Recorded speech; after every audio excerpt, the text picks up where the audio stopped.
ML infotech company का हम कुछ ट्रांजैक्शंस आज की क्लास में हम टैली में एंट्री करने वाले हैं। तो देख लेते हैं ट्रांजैक्शंस किस प्रकार से है। एमएल इन्फोटेक जो कि गुवाहाटी आसाम का कंपनी है, उसका स्टेट आसाम से है, तो वो कुछ ट्रांजैक्शंस कर रहा है। 1 अप्रैल को हमारा आरके ट्रेडिंग से गुड्स परचेज कर रहा है, जो कि HP 18 इंच मॉनिटर है, जिसका HSN कोड और उसका क्वांटिटी और रेट दिया गया है। उसका GST रेट है 18%। और उसके बाद हमारा फिर वो इंटरेस्टेड परचेस कर रहा है, जो कि BK इन्फोकॉम से है। HP 22 इंच मॉनिटर, जो कि 18% की GST रेट से है। और फिर अगला हमारा सेल हो रहा है, सेम 2 आइटम, एक हो रहा है आरा ट्रेडिंग में और दूसरा हो रहा है आपका MK ट्रेडिंग, जो कि इंटरेस्टेड है। तो लोकल परचेस, लोकल सेल और आउटसाइड स्टेट परचेस भी हो रहा है, आउटसाइड स्टेट सेल्स भी हो रहा है। तो GST पे हमें थ्योरी क्लास में हमने सीखा था, अगर लोकल परचेस होता है तो हमें जो GST है वो CGST और SGST कैलकुलेट करना होता है। अगर आप इंटर स्टेट यानी अदर स्टेट के साथ डील करते हो या परचेस या सेल, उस केस में आपको IGST कैलकुलेशन करना है। तो इस क्वेश्चन को, इस सभी ट्रांजैक्शंस को हम टैली में किस तरह से एंट्री करेंगे, तो चलिए सबसे पहले हम टैली को ओपन कर लेते हैं। तो क्रिएट कंपनी हम यहाँ पे ले लेते हैं और कंपनी का नाम हम यहाँ पे ले लेते हैं। तो कंपनी का नाम एमएल इन्फोटेक, उसका एड्रेस वगैरह ले लेते हैं, गुवाहाटी आसाम। तो अभी के लिए शॉर्ट एड्रेस ही मैंने दे दिया। तो स्टेट आसाम, पिन कोड आप दे सकते हैं। तो इस तरह से डिटेल्स देते हुए उसे आप यहाँ पे आए और फाइनेंशियल ईयर 1 अप्रैल 25 देते हुए बुक कीपिंग भी सेम डेट रखें और इसे एक्सेप्ट कर लें। तो हमारा कंपनी बनकर तैयार हो चुका है। जैसे ही कंपनी अगर बन के तैयार हो गया तो आपके पास ये स्क्रीन आ जाएगा, जो कि आपका enable the features as per your business need है। आपको जो नीड है उस हिसाब से आप सेटिंग ले सकते हो। तो मेरे पास ऑप्शन यहाँ है, अकाउंटिंग के लिए 2 ऑप्शन दिया गया है, मेंटेन अकाउंट्स और एनेबल बिल वाइज एंट्री। तो ये दोनों को यस रखना है, बाय डिफॉल्ट यस ही है। इन्वेंट्री में भी सेम, मेंटेन इन्वेंट्री और इंटीग्रेटेड अकाउंट्स विद इन्वेंट्री, तो ये दोनों को आपको यस रखना है। तो ये चारों फीचर्स आपका यहाँ पे यस रहेगा। उसके बाद आप आ गए GST पे, क्योंकि आपका पूरा ट्रांजेक्शन GST बेस है। तो यहाँ आपको enable goods and service tax GST को यस करना है। इसे यस करते ही आपको GST का डिटेल्स फिल करना है। तो सबसे पहले स्टेट, उसके बाद रजिस्ट्रेशन टाइप रेगुलर है, कंपोजिशन है, या regular SEZ special economic zone में है। तो आपका बिजनेस किस प्रकार से डील कर रहा है, कैसा आपका रजिस्ट्रेशन टाइप लिया गया, उस हिसाब से आप सिलेक्ट करें। तो यहाँ हम इसे रेगुलर पे सिलेक्ट करते हुए आगे बढ़ते हैं। ऐसे फॉर अदर टेरिटरी इसे नो रखें और GST नंबर आते हुए, और इस तरह से यहाँ से GST नंबर हम इसे कॉपी करते हैं और यहाँ GST नंबर को पेस्ट करते हुए हम आगे पीरियोडिसिटी ऑफ GSTR1 मंथली या क्वार्टरली। तो GSTR1 रिटर्न फाइल आप कैसे करना चाहते हो, तो मंथली या क्वार्टरली। अगर आपका 1.5 करोड़ से अगर नीचे है तो आप मंथली आपको या क्वार्टरली, दोनों ऑप्शन आपके पास अवेलेबल है। आप क्वार्टरली भी फाइल कर सकते हो। अगर 1.5 करोड़ से ऊपर है तो आपको सिर्फ मंथली ही लेना होगा। तो अभी फिलहाल के लिए हमने मंथली ले लिया। और नीचे GST यूजर नेम जो भी आपका है उसे आप फिल कर सकते हैं। अभी के लिए मैं इसे नो करके रखा, और ई वे बिल भी अभी हम नो करेंगे। जब ई वे बिल का क्लासेस होगा तब उसे एनेबल करके हम देखेंगे। तो इस तरह का सेटिंग्स, तो यहाँ देखने वाली बात है कि कौन सा सेटिंग्स हम लोगों ने यहाँ पे किया। तो सबसे पहले तो यहाँ आप देख रहे हो ये स्टेट वाला, जो कि आसाम, फिर रजिस्ट्रेशन टाइप रेगुलर, फिर आपका GSTIN UN नंबर हमने दे दिया, और पीरियोडिसिटी मंथली। तो ये 4 सेटिंग्स को आपको ध्यान से देखना है और इसे सिलेक्ट करते हैं और इसे एक्सेप्ट कर ले, तो आपका कंपनी बनकर तैयार हो गया और GST एक्टिवेट हो गया। अब अगला फीचर्स है set alter company GST rate and other details. क्या आप कंपनी लेवल पर GST रेट सेट करना चाहते हो, ये पूछ रहा है। तो ये सेट ऑल्टर कब हम करेंगे, यहाँ पर यस, अगर आपका बिजनेस किसी भी एक पर्टिकुलर GST रेट पर डील करता है, चाहे वो ट्रेडिंग हो, चाहे वो मैन्युफैक्चरिंग हो या सर्विस सेक्टर हो। स्पेशली सर्विस सेक्टर के लिए ये ज़्यादा यूज़ होता है। कंपनी लेवल पर जीएसटी को सेटिंग कर दे और सारा लेजर और मास्टर्स में या कोई भी हो उस पर आपको कोई सेटिंग करने का रिक्वायरमेंट नहीं होता है। तो यहाँ पे अभी फिलहाल के लिए ट्रांजैक्शन जिस तरह से हमने देखा तो एक ही प्रोडक्ट आइटम को लिया गया और वो भी 18% जीएसटी रेट में कंपनी डील कर रहा है। तो हम इसे एनेबल करते हैं और ये कंपनी लेवल पर जीएसटी सेटिंग करना सीखें, क्योंकि हमारा टॉपिक आज का है कंपनी लेवल पर जीएसटी को किस तरह से एनेबल करते हैं और उसे कैसे एंट्री करते हैं। तो इसे यस करते ही हमारे पास ऑप्शन आ गया HSN और SSC डिटेल्स। हम यहाँ से सेलेक्ट करेंगे स्पेसिफिक डिटेल्स हियर, क्योंकि हमारे पास डिटेल्स है और यहाँ हम फिल करेंगे। HSN और SSC ट्रांजेक्शन पर जाके देखते हुए हमें दिख रहा है यहाँ पे देखिए 8471। तो चलिए इसे कॉपी कर लिया और मैंने 8471 यहाँ पे पेस्ट कर दिया। डिस्क्रिप्शन में दिया गया मॉनिटर, तो हमने यहाँ से मॉनिटर ले लिया। अब GST rate and related details, अगर जीएसटी का रेट क्या है तो यहाँ आप ट्रांजेक्शन्स पे देख सकते हैं। तो जीएसटी का रेट है 18%, यहाँ देख रहे हो आप। तो हम यहाँ से सेटिंग्स लेंगे स्पेसिफिक डिटेल्स हियर टैक्सेबल और इसका जीएसटी रेट 18% देते हुए हम इसे आगे बढ़ते हैं। और आगे का डिटेल्स अभी हमारे लिए कोई भी रिक्वायरमेंट नहीं, तो हम यहाँ पे इसे एंटर करते हुए एक्सेप्ट कर लेंगे। अब अगला है टीडीएस, क्योंकि टीडीएस मेरे इस ट्रांजैक्शन पर है नहीं तो मैं इसे नो रखता हूँ और इसे मैं एक्सेप्ट करते ही मेरा कंपनी बनकर तैयार हो गया। और अब हमने कंपनी में जीएसटी एनेबल कर चुके हैं, उसे एक्टिवेट कर चुके हैं और जो भी सेट डिटेल्स था हमारा ऑल्टर करना, जो रेट का था जीएसटी या HSN का था, डिस्क्रिप्शन था, उसे भी हमने फिल कर चुके हैं। तो यहाँ 2 स्टेप हमने अभी कंप्लीट कर लिया है। पहला स्टेप था कि जीएसटी को किस तरह से एनेबल करें, वहाँ उसका जो डिटेल्स था हमने फिल किया। फिर था नेक्स्ट स्टेप कि कंपनी लेवल पर जीएसटी को किस तरह से रेट डिफाइन करें और उसका HSN और उसका डिस्क्रिप्शन दें। तो कंपनी क्रिएट होने के जीएसटी को एनेबल होने के तुरंत बाद जो ऑप्शन था वहाँ पर जाकर हमने वहाँ पे सारा डिटेल्स को ऑल्टर फिल कर दिया। तो इस तरह से हमने जीएसटी में कंपनी को एक्टिवेट करते हुए जीएसटी को एनेबल कर दिया और उसका रेट भी डिफाइन कर दिया। अब हमारा मास्टर्स क्रिएट करना, जहाँ पे हम लेजर क्रिएट करेंगे, स्टॉक ग्रुप करेंगे, इन्वेंट्री के अंडर में यूनिट और स्टॉक आइटम क्रिएट करेंगे। तो अगला स्टेप है मास्टर क्रिएशन का। तो सबसे पहले हमें क्रिएट पे जाना है और यहाँ पर मास्टर्स के अंदर में लेजर ऑप्शन में है, हम लेजर को क्रिएट करेंगे। तो यहाँ ट्रांजेक्शन्स देख लेते हैं। तो ट्रांजेक्शन्स में दिया गया कि 1 अप्रैल को ML इन्फोटेक परचेस करा आरके ट्रेडिंग से और उसका जीएसटी नंबर हम यहाँ से ले रहे हैं। तो चलिए आरके ट्रेडिंग का एक हम लेजर बना लेते हैं, आरके ट्रेडिंग, और इसे अंडर सन्ड्री क्रेडिटर, क्योंकि सप्लायर सन्ड्री क्रेडिटर के अंडर में आता है, इसे ध्यान में रखिएगा। और यहाँ से इसे हम एड्रेस दे देते हैं इसका गुवाहाटी और स्टेट डिफाइन करते हुए आगे बढ़ते हैं। और यहाँ ऑप्शन आ गया रजिस्ट्रेशन टाइप, ये बहुत इंपॉर्टेंट है। रजिस्ट्रेशन टाइप पे आपको यहाँ पे ऑप्शन दिख रहा है, कंपोजिशन है, रेगुलर है या अनरजिस्टर्ड या कंज्यूमर है। तो हमें यहाँ लेना है रेगुलर, क्योंकि हम जो सामान खरीद रहे हैं उस पर जीएसटी टैक्स लग रहा है 18%, तो ये डेफिनेटली रेगुलर डीलर के अंडर में आएगा। तो ये हमारा जीएसटी नंबर है और यहाँ पे आगे हम जीएसटी नंबर को पेस्ट करते हैं और आगे आपको इसे एक्सेप्ट कर लेना है। तो ये हमारा मास्टर्स क्रिएट हो चुका है जो कि आरके ट्रेडिंग्स का है। फिर हम यहाँ से देखेंगे, क्योंकि हम परचेस कर रहे हैं, तो परचेस अकाउंट नाम से एक हम लेजर क्रिएट कर रहे हैं जिसे हम परचेस अकाउंट के अंदर में रखते हैं। और यहाँ टाइप ऑफ लेजर इसे नॉट एप्लीकेबल करें, include in accessible value calculation इसे भी नॉट एप्लीकेबल करके रखें, और जीएसटी एप्लीकेबिलिटी में इसे एप्लीकेबल करें। और ये देखिए आपका HSN डिटेल्स आपका ऑटो फिल हो रहा है, क्योंकि हमने कंपनी लेवल पर जीएसटी को सेट कर चुके हैं।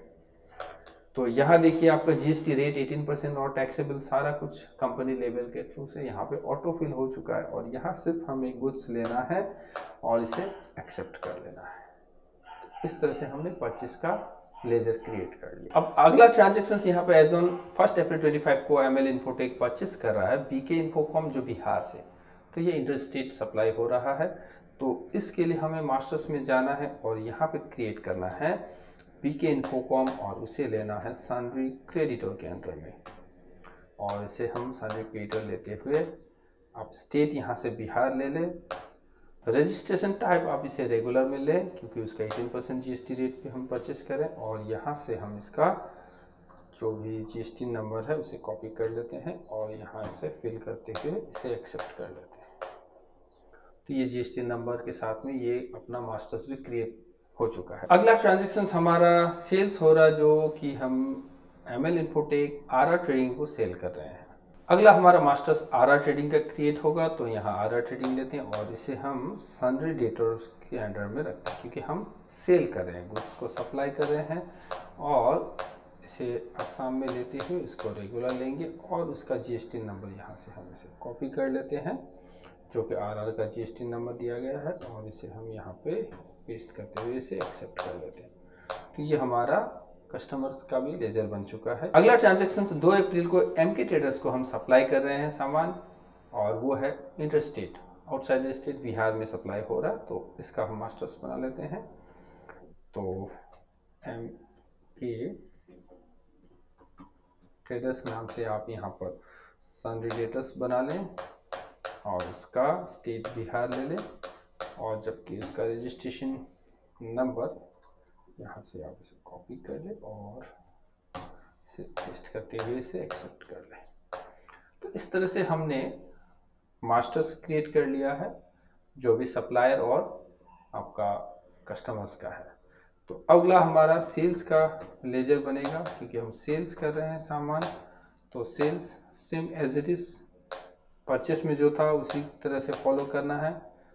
जस्ट ग्रुप में आप सेल्स ले लें और इसे एक्सेप्ट कर ले, तो सिंपली सेल्स का भी अपना लेजर बन चुका है। फिर अगला स्टेप रहेगा हमारा यहाँ पे चेक करना कि किस तरह से हमने लेजर को क्रिएट किया, कौन सा लेजर हमारा क्रिएट हो चुका है। तो उसके लिए आप चार्ट्स ऑफ अकाउंट पे आए और लेजर पे आते ही आपको यहाँ ऑप्शन दिखेगा F5 के अंदर व्यू लेजर व्यू, तो उसे क्लिक करें तो यहाँ आपको दिख रहा है, देखिए सारा लेजर अपने जो क्रिएट किया हुआ है वो यहाँ पे दिख रहा है, उसका अंडर ग्रुप भी दिख रहा है। तो इस तरह से आप इसे वेरीफाई कर सकते हैं। तो वापस अब फिर से हम चलते हैं, क्योंकि हम जीएसटी पे काम कर रहे हैं तो हमारा जीएसटी का लेजर भी क्रिएट हो। तो यहाँ आप लेजर पे जाएं और हम लोकल परचेस सेल भी कर रहे हैं और इंटर स्टेट सेल परचेस भी कर रहे हैं, मतलब आउटसाइड स्टेट सेल और परचेस दोनों हो रहा है। तो हमारा जो लेजर बनेगा CGST central goods and service tax, SGST state goods and service tax और integrated goods and service tax IGST, तीनों का लेजर यहाँ पर क्रिएट होगा। तो सबसे पहले हम सीजीएसटी बना लेते हैं और अंडर ड्यूटीज एंड टैक्सेस रखेंगे क्योंकि ये टैक्स के अंडर में आएगा, और इसे जीएसटी लेते हैं और इसे सीजीएसटी के अंडर में सिलेक्ट करते हुए बाकी को एसजीएसटी रखना है और एक्सेप्ट कर लेना है। और फिर नेक्स्ट रहेगा SGST duties and taxes GST के अंडर में, और एसजीएसटी को सिलेक्ट करते हुए इसे हम एक्सेप्ट कर लेते हैं। अगला IGST duties and taxes GST, और इसे हम आईजीएसटी के अंदर में सिलेक्ट करते हुए इसे एक्सेप्ट कर लें। तो तीनों हमारा जीएसटी का मास्टर्स भी क्रिएट हो चुका है। तो लेजर यहाँ पे हमने क्रिएट कर चुके हैं मास्टर्स के अंदर। अगला स्टेप है हमारा इन्वेंट्री में स्टॉक ग्रुप क्रिएट करना, यूनिट क्रिएट करना और स्टॉक आइटम को क्रिएट करना। तो चलिए स्टॉक ग्रुप क्रिएट करते हैं, क्योंकि हमारा ट्रांजेक्शन्स में हम मॉनिटर डील कर रहे हैं। तो हमारा जो भी ट्रांजेक्शन्स के अंदर में यहाँ पे डील हो रहा है वो मॉनिटर है आइटम के अंदर में। तो ग्रुप हम मॉनिटर क्रिएट करते हैं, मॉनिटर, और इसे प्राइमरी के अंदर में रखते हैं और should quantities of items be added, इसे यस करते हुए। तो यहाँ पे भी आप देख सकते हैं एसएसएन और जो भी जीएसटी रेट है वो ऑटो फिल हो रहा है, क्योंकि हमारा वो कंपनी लेवल पे सेटिंग किया गया था, तो ऑटोमेटिक इस पे फिल हो चुका है।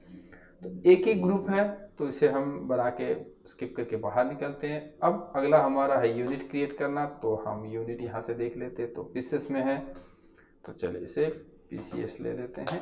और आपको पीसीएस में आके यूनिट क्वांटिटी कोड यूक्यूसी देना मैंडेटरी है। आप अगर फॉर्मल नेम मिस करते हो कोई बात नहीं है, मगर आपको यूक्यूसी कोड देना मैंडेटरी है, तो इसे ध्यान में रखें। तो इसे एक्सेप्ट कर लेते हैं। तो चलिए अब हम फिर वापस से, और फाइनली इसके बाद हम यहाँ से स्टॉक आइटम क्रिएट करेंगे, जो कि हमारा आइटम है HP 18 इंच मॉनिटर और HP 22 इंच मॉनिटर। तो यहाँ पे दो आइटम अपना क्रिएट होगा, HP 18 इंच मॉनिटर, और यहाँ हमने HP 18 इंच मॉनिटर से हमने आइटम को क्रिएट कर लिया अंडर मॉनिटर में, पीसेस के अंदर में। एप्लीकेबल करते हैं इसका जो भी डिटेल्स है वो ऑटो फिल हो चुका है, क्योंकि हमने कंपनी लेवल पर जीएसटी को सेटिंग किया हुआ है। तो यहाँ देख सकते हैं आप। तो दूसरा आइटम है एचपी का ही सेम 22 इंच मॉनिटर है, तो इसे कॉपी करते हैं, इसे मैं मॉनिटर के अंदर में लेते हैं, इसे भी एप्लीकेबल करते हैं, तो ये भी ऑटो फिल हो रहा है, देखिए। तो इस तरह से हमारा इन्वेंट्री भी क्रिएट हो चुका है। अब तक हमने कंपनी क्रिएट किया और जीएसटी को एक्टिवेट करते हुए अगला स्टेप हमने जो भी रेट और उसका HSN और डिस्क्रिप्शन था उसे हमने फिल किया, और कंपनी बनाते हुए आगे हमने मास्टर्स के अंदर में लेजर क्रिएट किया, जहाँ पे हमने सप्लायर, कस्टमर, परचेज, सेल्स और जीएसटी का लेजर बनाया। उसके बाद हमने इन्वेंट्री मास्टर्स के अंडर में स्टॉक ग्रुप, यूनिट और स्टॉक आइटम को क्रिएट कर चुके। इतना काम होने के बाद अब अगला स्टेप है हमारा वाउचर्स एंट्री का। तो चलिए उसके लिए गेटवे ऑफ टैली पे चलते हैं और यहाँ से हम वाउचर्स के अंदर में आते हैं। तो वाउचर्स के अंदर में अब हमें ट्रांजैक्शन को देखना है कि पहला ट्रांजैक्शन क्या बोल रहा है कि 1 अप्रैल को आरके ट्रेडिंग से हम 18 इंच का मॉनिटर खरीद रहे हैं, वो भी 10 पीसेस 8000 के रेट में, और उस पर 18% का जीएसटी लग रहा है। तो चलिए इस ट्रांजैक्शन को एंट्री करते हैं। तो वाउचर्स में जाते हैं, आपको यहाँ से सिलेक्ट करना है F9, और आप F9 सिलेक्ट करते हैं, यहाँ परचेस वाउचर आपका ओपन हो गया, जो वाउचर नंबर 1 रहेगा। तो सप्लायर इनवॉइस नंबर आप दे सकते हैं, जो भी आपको इनवॉइस नंबर दिया गया था, जो यहाँ पे RK 120 नाम से बिल आपका यहाँ पे दिया गया, तो हम यहाँ पे लिख लेते हैं RK 120। तो ये हमारा सप्लायर इनवॉइस नंबर था, और पार्टी नेम जो है हम किससे खरीद रहे हैं, तो RK स्टोर से खरीद रहे हैं, RK ट्रेडिंग है। तो चलिए RK ट्रेडिंग से परचेस हो रहा है। और हमारा आइटम जो है, क्या आइटम था आप यहाँ देख सकते हैं, 18 इंच का मॉनिटर है। तो हमने 10 पीसेस का जो भी सामान खरीदा था, इसका रेट हम देख लेते हैं। 8000 का रेट में हमने 10 पीसेस का HP 18 इंच मॉनिटर हमने खरीदा हुआ है। तो इसे एंटर करते हुए, क्योंकि हमारा और आइटम है नहीं, हमने एक ही आइटम खरीदा था, और हमारा यहाँ पे जो टैक्सेबल अमाउंट है आप देख सकते हैं इसे, तो 80,000 का टोटल अमाउंट आ रहा है। अगर हम 8000 करके 10 पीस लेते हैं तो 80,000 का टोटल अमाउंट आ रहा है यहाँ पे, और ये है हमारा टैक्सेबल अमाउंट। टैक्सेबल अमाउंट क्या है, वो अमाउंट जिस पर अब टैक्स एनालिसिस होकर कैलकुलेट होगा। तो टैक्स जो कैलकुलेट होने वाला, अब हम यहाँ पे टैली का स्पेशल फीचर्स यहाँ यूज करेंगे, जो कि है Alt A। Alt A करते ही यहाँ पे जीएसटी टैक्स एनालिसिस ओपन हो जाएगा, और आपको यहाँ पे Alt F1 करके डिटेल में देखना है कि हमारा HP 18 इंच मॉनिटर पर जो टैक्स लगने वाला है वो है CGST और SGST/UTGST। क्योंकि ये लोकल परचेस सेल हो रहा है, तो यहाँ पे CGST और SGST लगेगा। तो टैक्स एनालिसिस आपको यहाँ पे हेल्प कर रहा है कि अगला आपका कौन सा टैक्स यहाँ पे कैलकुलेट होने वाला है। तो यहाँ से CGST आप लेते हैं तो 7200, और SGST लेते हो तो 7200 आपका आ गया। और इसे हम न्यू रेफरेंस लेते हुए, क्रेडिट लिमिट आपको दे रहा है कि कितने दिन के लिए क्रेडिट में सेल करना चाहते हो, तो आप यहाँ पे दे सकते हैं। फिलहाल के लिए मैं इसे ब्लैंक कर रहा हूँ और मैं इसे एक्सेप्ट कर लेता हूँ। तो यहाँ पे मेरा पहला ट्रांजेक्शन जो परचेस किया सप्लायर RK ट्रेडिंग से, वो हो चुका है। अगला ट्रांजेक्शन हम परचेस कर रहे हैं इंटर स्टेट, यानी कि आउटसाइड स्टेट से, जो कि ML इन्फोटेक परचेस कर रहा है गुड्स BK इन्फोकॉम, जो है बिहार से। तो उसका आइटम है, यहाँ पे आप देख सकते हैं HP 22 इंच मॉनिटर है, 20 पीस 9000 करके हम परचेस कर रहे हैं। तो चलिए इसे एंट्री करते हैं। तो हम वाउचर्स परचेस पर ही हैं ऑलरेडी। तो इनवॉइस सप्लायर इनवॉइस नंबर यहाँ देख लेते हैं, तो BK 150 है, तो हम यहाँ से BK 150 लिख लेते हैं, BK 150। ये इनवॉइस नंबर, डेट हमारा 1 अप्रैल है, और BK इन्फोकॉम से हम सामान को खरीद रहे हैं, और ये परचेस हो रहा है। और आइटम था हमारा HP 22 इंच मॉनिटर, और वो था 20 पीसेस 9000 करके आपका रेट था। चलिए एक बार फिर वेरीफाई कर लेते हैं। तो यहाँ 20 पीसेस 9000 करके, और उसका 18% GST रेट पे हम सामान खरीदें, तो इसका 1,80,000 टैक्सेबल अमाउंट बनता है। अब इस पर टैक्स क्या कैलकुलेट होने वाला है, तो यहाँ आप देखेंगे टैक्स एनालिसिस को ओपन करते हुए कि यहाँ पे टैक्स कौन सा कैलकुलेट होने वाला है। जब तक आपको इतना प्रैक्टिस ना हो जाए कि अब यहाँ पे कंफर्म है हमारा कौन सा टैक्स लगने वाला है, तब तक आप टैक्स एनालिसिस को ओपन करके प्रैक्टिस करते रहे। ऑल्ट ए प्रेस करते ही यहाँ पे टैक्स एनालिसिस ओपन हो गया। अब ऑल्ट 1 करते ही डिटेल में आ गया। तो यहाँ ये बोल रहा है कि यहाँ IGST कैलकुलेट होगा जो है 18%, जिसका अमाउंट 32,400 होने वाला है। तो ये क्योंकि स्टेट से बाहर हमारा से सामान सप्लाई हो रहा है अपने पास, तो यहाँ जो टैक्स होगा वो IGST कैलकुलेट होगा। तो चलिए स्किप करें और टैक्सेबल अमाउंट के नीचे आते ही आप यहाँ से स्पेस बार दें और IGST को यहाँ पे सिलेक्ट कर लें। तो IGST को सिलेक्ट करते ही 32,400 का IGST आया, न्यू रेफरेंस में दे दें और इसे एंटर करते हुए एक्सेप्ट कर लें। तो हमने परचेज लोकल भी किया और एक इंटरस्टेट यानी आउटसाइड स्टेट भी हमने परचेस करके देख लिया। अगला ट्रांजैक्शन हम देखते हैं अब सेल्स का, कि सेल जो हो रहा है हमारा यहाँ पर कि आरा ट्रेडिंग को सेल हो रहा है और वो है आपका 10 पीस करके 10,000 में सेल हो रहा है जो 18 इंच मॉनिटर है। तो चलिए इसे हम ट्रांजैक्शंस को एंट्री करते हैं। तो सबसे पहले आपको F8 प्रेस करना है, जो कि यहाँ से आपको F8 दिख रहा है सेल्स। तो यहाँ सेल्स का वाउचर खुल गया। रेफरेंस के लिए बिल नंबर आपको देना है यहाँ पे। तो बिल नंबर यहाँ से हम लिख लेते हैं, कैसा है बिल नंबर MLI 1। तो चलिए हम यहाँ पे लिख लेते हैं MLI 1 और इसे डेट देते हैं और इसे सिलेक्ट करते हुए पार्टी नेम हम किसको बेच रहे हैं, तो RR ट्रेडिंग को बेच रहे हैं। तो सेल डेफिनेटली सेल हो रहा है। क्या आइटम सेल करें, तो HP 18 इंच मॉनिटर सेल करें। कितना क्वांटिटी है, 10 क्वांटिटी सेल करें। और रेट हम यहाँ से देख लेते हैं, 10,000 रेट है इसका। तो 10,000 रेट में अगर हम सेल करते हैं तो उसका टैक्सेबल अमाउंट 1 लाख रुपीस आ रहा है। तो टैक्सेबल अमाउंट 1 लाख रुपीस पे अब इस पे टैक्स क्या लगने वाला है, तो आप ऑल्ट ए प्रेस करते ही आपको टैक्स एनालिसिस ओपन होगा। ऑल्ट F करें तो CGST और SGST, क्योंकि लोकल परचेज सेल दोनों में आपको CGST और SGST टैक्स लगने वाला। तो स्किप करते ही इसे एंटर करें। टोटल के नीचे ही आपको GST कैलकुलेट करना। अगर आप यहाँ पे देखें और इस जगह पे अगर स्पेस बार देते तो आइटम ही दिखेगा। एक चीज ध्यान दीजिएगा, आप यहाँ पे सिर्फ आपको आइटम दिखेगा, फिर यहाँ पे जाके आपको एंड ऑफ द लिस्ट करना है। उसके बाद आपको GST का जो भी लेजर्स है वो दिखेगा। तो यहाँ हमने CGST ले लिया और SGST यहाँ से हमने सिलेक्ट कर लिया। तो 9,000 करके आपका GST कैलकुलेट हो रहा है और इसे एंटर करते हुए एक्सेप्ट कर लें। तो ये एक्सेप्ट हो चुका है। तो अगला ट्रांजेक्शन अब आप चेक करते हैं। तो 2 अप्रैल को ML इन्फोकॉम MK ट्रेडर्स को सामान बेच रहा है जो कि बिहार का है। तो चलिए देखते हैं। तो सेल्स वाउचर पे ही है और हम बिल नंबर MLI/2 बिल के अगेंस्ट में हम सामान सेल कर रहे हैं और हमारा डेट है 2 अप्रैल। तो F2 के थ्रू से आप डेट चेंज कर लें और पार्टी नेम जो है आपका यहाँ पे सिलेक्ट कर लें। तो MK ट्रेडर्स को हम सामान बेच रहे हैं और सेल, और जो भी सेल होने वाला प्रोडक्ट है तो चलिए देख लेते हैं। HP 22 इंच मॉनिटर है जो 20 पीस है, 10,000 करके हम बेच रहे हैं। तो HP 22 इंच मॉनिटर 20 पीस है और इसे हम 10,000 में बेच रहे हैं। तो अब टैक्स एनालिसिस कर लेते हैं। Alt A, alt F1।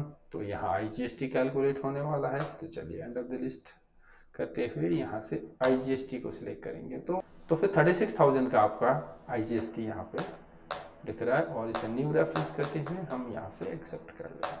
तो इस तरह से हमारा जो भी ट्रांजेक्शन्स था यहाँ पे परचेज या सेल वो कंप्लीट हो चुका है। सारे एंट्री हो जाने के बाद अब हम गेटवे ऑफ टैली पे आते ही हमें डिस्प्ले मोर रिपोर्ट पे डी प्रेस करना है और GSTR रिपोर्ट जो भी हम चेक करना तो इसको स्टेटरी रिपोर्ट के लिए तो वो प्रेस करते हुए GST रिपोर्ट पे जाएं और यहाँ से आप GSTR 1 चेक कर सकते हैं कि जो आपका GSTR 1 है वो आपका किस तरह से दिख रहा है। तो यहाँ आपको दिखा रहा है कि GSTR 1 voucher count 2 B2B invoice, क्योंकि हमारा भी बिजनेस था और हम जो सप्लाई ले रहे हैं वो भी बिजनेस है, हम जिसे बेच रहे हैं वो भी बिजनेस है। दैट मीन्स आप इस तरह से समझ सकते हैं।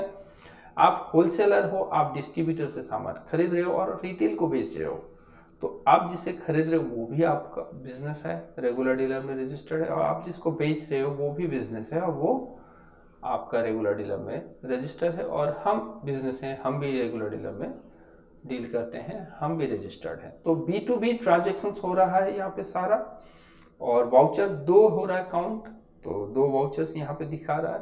और टैक्सेबल अमाउंट, क्योंकि GSTR 1 सेल्स का रिपोर्ट देता है, आउटवर्ड सप्लाई को दिखाता है, तो यहाँ सिंपली हम देखते हैं तो 2 आउटवर्ड सप्लाई हो चुका है हमारा, तो इसके लिए यहाँ पे हमें 2 वाउचर्स दिखा रहा है। अमाउंट हो गया आपका 3 lakhs का, और जिस पर IGST 36,000, CGST 9,000, SGST 9,000, इस तरह से टोटल टैक्स अमाउंट 54,000 जो है कलेक्ट हो चुका है हमसे, और इनवॉइस अमाउंट है 3,54,000। तो टैक्सेबल अमाउंट है 3 lakhs, जिस पर IGST, CGST, SGST कैलकुलेट होकर टोटल टैक्स 54,000 हो चुका, और जो इनवॉइस पर अमाउंट है 2 बिल का वह है 3,54,000। ये GSTR 1 दिखा रहा है, और यही हमें रिटर्न फाइल करना है GSTR 1 GST पोर्टल पर। तो इसके बाद अब एक बार चेक करते हैं, स्किप करके बाहर निकले और GSTR 3B पे जाएं, और 3B पर चेक करें कि किस तरह का हमारा रिपोर्ट दिखा रहा है। तो यहाँ आपको दिखा रहा है कि टैक्सेबल अमाउंट 3 lakhs का है, जो कि हमारा यहाँ से दिखा रहा है, और GST 36,000, CGST 9, SGST 9, 54,000 का टैक्स अमाउंट है। और सिंपली यहाँ पे आप eligible for input tax credit, तो input tax credit available either in part or in full. 32,400 का हमारा IGST हमें क्या मिलेगा, ITC क्लेम कर सकते हैं, और 7,200 का CGST और 7,200 का IGST हमें रिटर्न मिलेगा, वो भी क्लेम करके ITC। तो ITC क्या है, इनपुट टैक्स क्रेडिट। अगर आप सामान खरीदते हो उस पर जो टैक्स देते हो उसे आप वापस ले सकते हो एज ए ITC क्लेम करते हुए, जब आप उसी सामान को बेचते हो और उस पर टैक्स कलेक्शन करते हो। आपने जब सामान बेचा तो 54,000 का टैक्स कलेक्शन किया 3 lakhs टैक्सेबल अमाउंट के ऊपर। तो एज पर गवर्नमेंट रूल्स आपको 54,000 गवर्नमेंट को जमा करना है, बट अगर आप रेगुलर डीलर हो और वहां पे दिए गए क्राइटेरिया के अंडर में हो तो आप ITC क्लेम कर सकते हो। तो कितना ITC क्लेम कर सकते हो, तो वो दिखा रहा है यहाँ पर 32,400 आप IGST क्लेम कर सकते हो, 7,200 आप CGST क्लेम कर सकते हो, और 7,200 आप SGST क्लेम कर सकते हो। तो टोटल आप क्लेम कर सकते हो 46,800। क्योंकि आपका कलेक्शन है 54,000, तो कंट्रोल N प्रेस करते हुए चले हम कैलकुलेटर ओपन कर लेते हैं। तो टोटल कलेक्शन है 54,000 टैक्स, और माइनस हमें यहाँ 54,000 में से 46,800 का ही इनपुट टैक्स क्रेडिट मिलेगा। तो 46,800 ये किस बेस पर हम क्लेम कर रहे हैं, क्योंकि हमने जो परचेस किया था, चाहे वो लोकल परचेस है विद इन द स्टेट या outside the state interstate purchase हो, उस पर हमने 46,800 टैक्स पे करके हमने सामान को खरीदा था। अब जब हम सामान को बेच रहे हैं तो 54,000 का टैक्स कलेक्शन हो चुका है। तो जो टैक्स कलेक्शन आउटवर्ड सप्लाई है उस पर से जो इनपुट टैक्स है उसका हम एडजस्टमेंट ले सकते हैं, अगर आप रेगुलर डीलर हो और ITC क्लेम करने का जो भी कंडीशन है उसे आप फॉलो कर रहे हो। तो यहाँ पे सिंपली हम समझते हैं कि हम फॉलो कर रहे हैं, और हमारा जो टैक्स कलेक्शन था 54,000 उस पर हम ITC क्लेम कर रहे हैं 46,800। तो टोटल उसका माइनस बन के आ गया 7,200। अभी भी आपके पास टैक्स का अमाउंट बचा हुआ है। तो इसका इफेक्ट बैलेंस शीट पर किस तरह से पड़ता है चलिए देखते हैं। तो इससे बाहर निकले, गेटवे ऑफ टैली पे आए और सिंपली B प्रेस करते हुए बैलेंस शीट पे आए और Alt F1 प्रेस करते ही डिटेल खुल जाएगा आपको। तो यहाँ देख सकते हैं आपको ड्यूटीज एंड टैक्सेस में 7,200 दिख रहा है जो कि लायबिलिटी साइड में, और आपको देना है तो यहाँ 7,200 क्यों आया, क्योंकि आपका टोटल टैक्स कलेक्शन 54,000 और आईटीसी क्लेम आपने किया 46,800 का, फिर जो माइनस होने के बाद रह गया तो 7,200 ही आपको गवर्नमेंट को पे करना है। तो ये हमारा यहाँ पे लाइबिलिटीज में दिखा रहा है। उसके बाद आपका सन्ड्री क्रेडिटर में दिखा रहा है 3,06,800, जो कि हमने सामान खरीदा था, तो एंटर करते हैं। तो बीके इन्फोकॉम से हमने सामान खरीदा था 2,12,400 रुपये का और आरके ट्रेडिंग से खरीदा था 94,400। तो ये हमारा दो पार्टी से हमने जो सामान खरीदा था सप्लायर से, उसका यहाँ पे हमें पैसा देना है, तो यहाँ पे वो अमाउंट दिखा रहा है। और प्रॉफिट एंड लॉस में 40,000 हमें यहाँ पे अभी दिखा रहा है। तो चलिए यहाँ से देख लेते हैं एसेट्स में क्या दिखा रहा है। तो करंट एसेट्स में हमें यहाँ पे दिखा रहा है कि सन्ड्री डेटर जो है हमें उनसे इतना पैसा मिलना है, जो कि एमके ट्रेडर्स को हमने सामान बेचा था और आरआर ट्रेडिंग को बेचा था, क्योंकि हमने अभी तक कोई भी पेमेंट ना रिसीव किया हुआ है ना पेमेंट किया हुआ है। तो इसके लिए यहाँ पे हमें, तो सबसे पहले वाउचर्स में जाए, अगला हमारा पेमेंट और रिसीव का वाउचर एंट्री करते हैं। तो चलिए सबसे पहले हम वाउचर्स में जाए, वी प्रेस करते वाउचर में आ गए और F6 के साथ पेमेंट हम रिसीव करेंगे, क्योंकि अब पेमेंट करने के लिए मेरे पास पेमेंट है ही नहीं, तो पेमेंट हम अभी रिसीव कर लेते हैं। तो यहाँ पे अकाउंट जो दिखा रहा है, आप क्योंकि आपने बैंक का कोई लेजर्स क्रिएट नहीं किया हुआ है, तो आप यहाँ पे कैश ले सकते हैं, अदरवाइज आप यहाँ से बैंक क्रिएट कर सकते हैं। तो चलिए मैं बैंक क्रिएट कर लेता हूँ।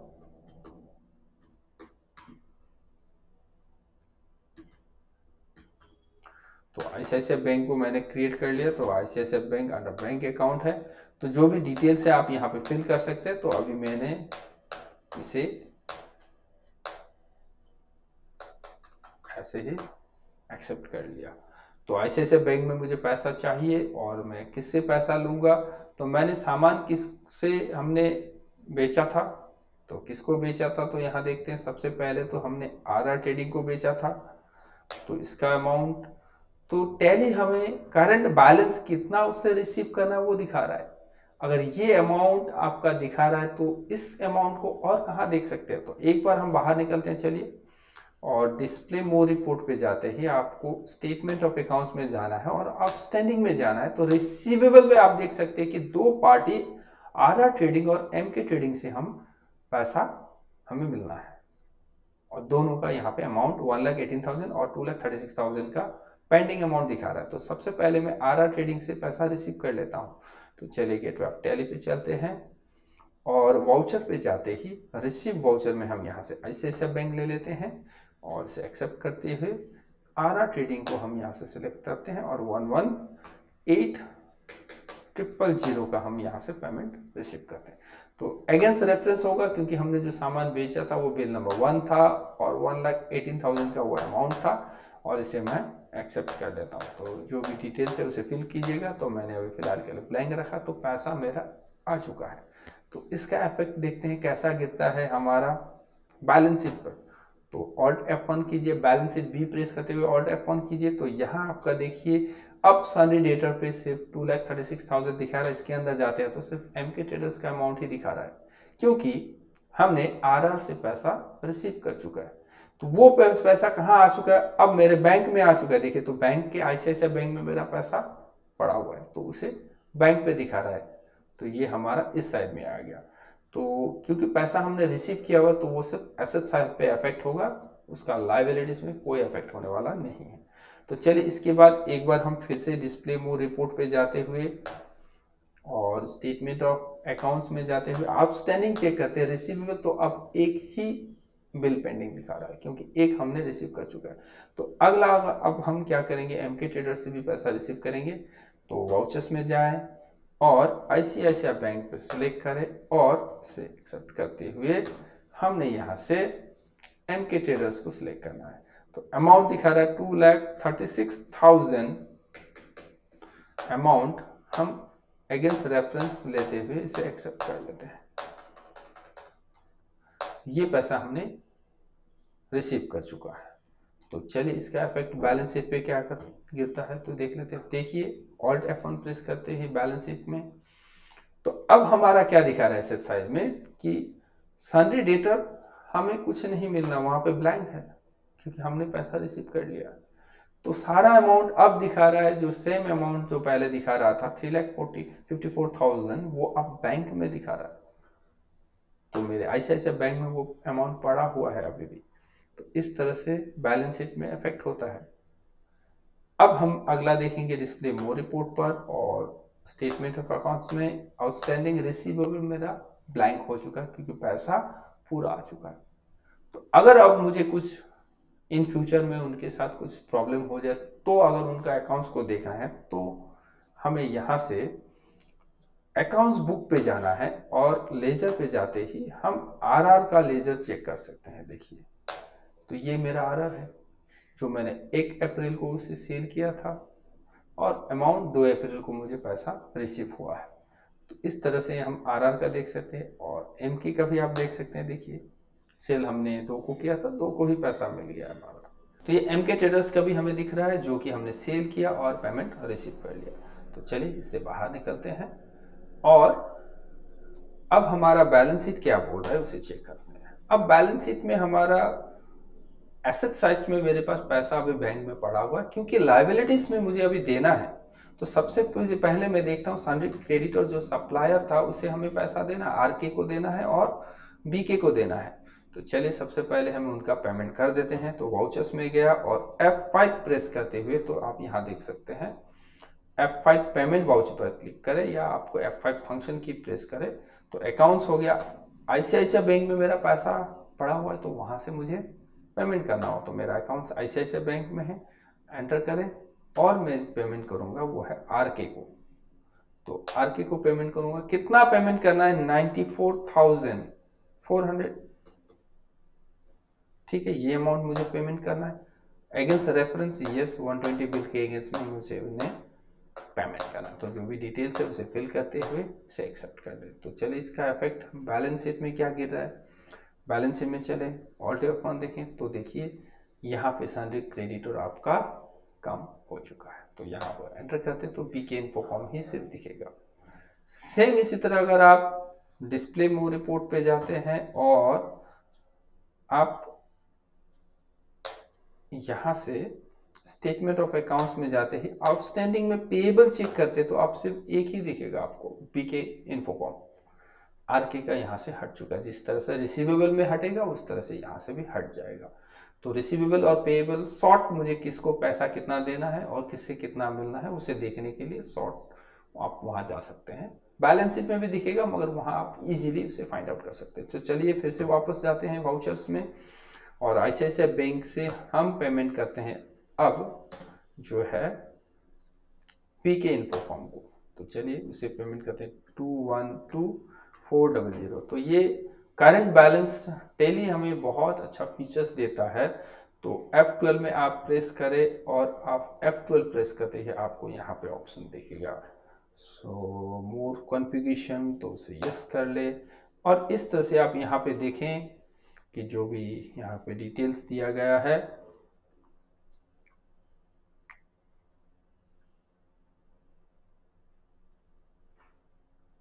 तो ये जो ऑप्शन है आपका so current balance of ledgers, इसे आप एनेबल रखें।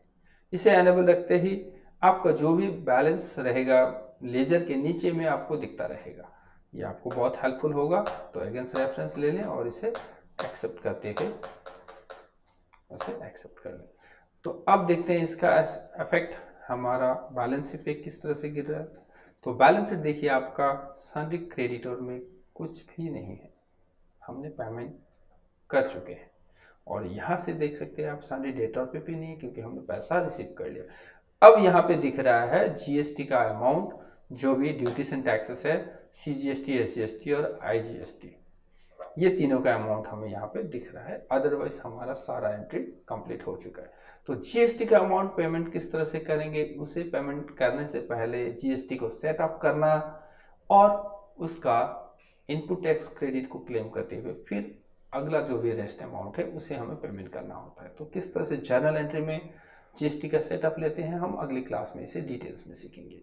तो इसी तरह के हेल्पफुल वीडियो के लिए आप हमें फॉलो कर सकते हैं या आप सब्सक्राइब कर सकते हैं NIST नॉर्थ ईस्ट को।